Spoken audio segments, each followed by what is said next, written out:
Pentagon and Trump named many countries that helped him. I don't want to go into that. We told them that if you are trying to have a crusade, you remember Peter Hegseth said that this is an end-time war, this is a crusade? You remember that?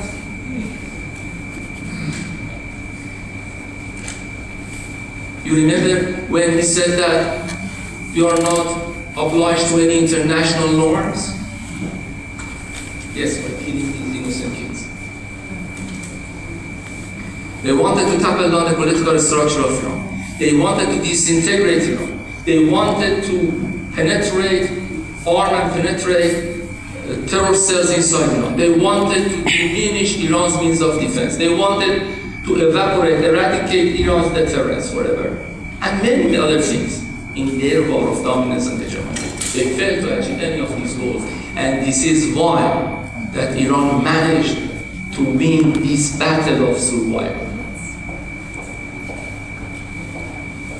The negotiation which happened later on started by their request for end of the war, when they noticed that through this military campaign they cannot achieve anything meaningful except for killing, except for targeting infrastructure, to the extent that you remember that once President of the United States said that he's going to obliterate, quote unquote, the Iranian civilization. You are living in atmosphere, yeah, something is happening. President of the United States says that publicly, without any shame, that I'm going to obliterate the whole civilization. And you know that Iran is the oldest living civilization on earth. No offense to our Chinese and Egyptian colleagues, okay?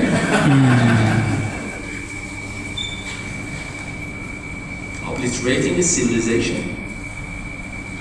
You are living in a different world right now. You remember, I'm talking in academia, you remember when UN Charter was established, we were discussing among ourselves that we need a law-based international order. You remember that? We have to move on from a jungle, law to a law-based international order.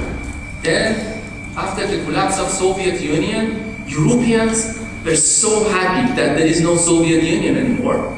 So they advocated rule-based international order. And you know that rule is subject to change. They departed from law to rule. We were silent. We told them that it is wrong. They were so happy that there is no Soviet Union and there is just one liberal center. But now, we don't have even rule-based international order. We do have force-based international order. Countries are attacking each other. There are those who are actually violating, grave violation of international law without any shame. They kill. They assassinated of states, off-duty commanders. All of them are crimes, written crimes. They slaughtered people in Gaza, displaced people in West Bank, live on TV.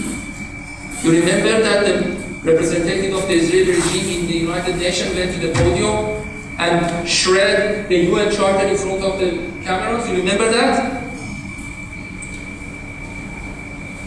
Ladies and gentlemen, we are living in times of profound transformation and transition in international relations. Africa, Asia, Middle East, West Asia, Europe, everywhere we are seeing this transformation and transition. Iran was subject to this transformation, but we decided not to be on the table. We decided to remain resilient. We decided to resist. And that was our choice. Our choice, that war was not our choice, but resistance and resilience was our choice and is our choice. So the negotiation which is happening right now should reflect the outcome of the battlefield. That is why that from the first day of their request for negotiation, we told them that, look, the scene is clear. you are not going to win a negotiation for dominance as you couldn't manage to win a battle for dominance. You are not going to achieve anything that you couldn't achieve through battlefield. You are not for dominance, but we know what has been achieved and what is the latest state of affairs. And this is exactly the logic that we pursued from day one of the negotiation. Iran has been always there. Iran for millennia has been in that area. And Iran for millennia, inshallah, is going to be there. So this is why that we always give a space for diplomacy. We give a space for negotiation. We give a space for dialogue. We are not somebody that it is for one day here and then leave. This is why that we look at our region and ourselves as anchor of stability, and this is why that we belong to the region. We belong. Israel wanted to be the hegemon of our region, wanted to exercise edge over other countries with the greater Israel illusion.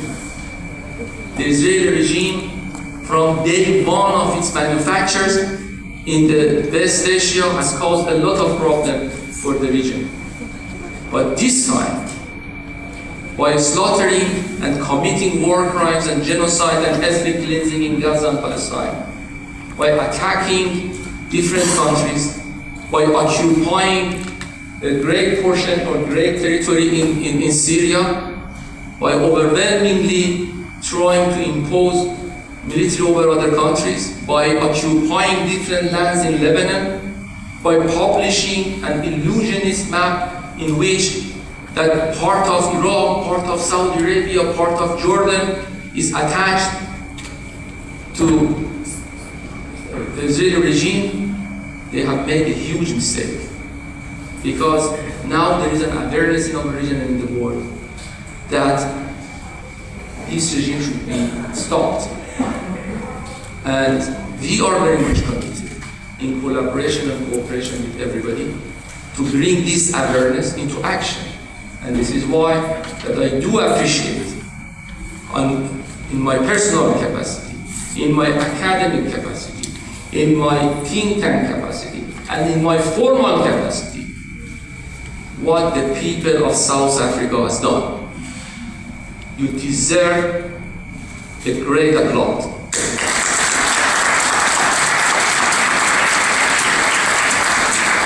Be proud of yourself that you stood up. Be proud of yourself that you sided with the right side of the history.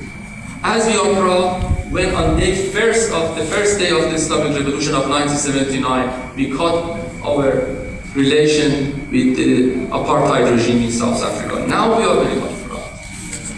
And I was touched with Ambassador Ibrahim when he said about that and reminded everybody on that. Based on the same logic, Ambassador, we are calling for one-state solution in occupied Palestine. No apartheid in South Africa, no apartheid in occupied Palestine. Period. And that is a logic that everybody should follow. As the Islamic Republic of Iran, we think that we need a paradigm shift in our region. That war was a moment of truth in our region. The curtains has risen up. Now everybody is exposed. And this may, with the help of the God, bring us new paradigm of inclusiveness instead of excluding each other. We cannot pretend anymore that American bases in some countries in our neighborhood is for fishing in the Persian Gulf. They are not. 5,000 kilometer range radars are not for detection of environmental species.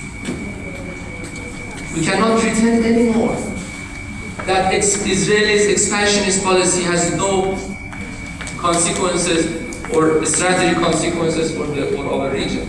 We cannot pretend anymore that security for some can be achieved at the risk of insecurity of one or two. And we cannot pretend anymore to think that foreign presence in our region would bring security.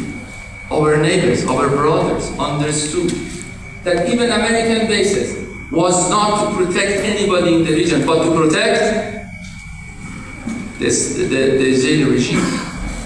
You remember, Americans even smuggled the TOD system from South Korea overnight and left South Korea defenseless just to protect Israel. These are going to capture the mindset and mentality of all of us. This war definitely has changed the geopolitics of the region and is going to have very important global ramification and consequences. I stop here. Some of you are laughing. So I see. If any questions, comments, I will be more than happy to hear and answer. Thank you very much.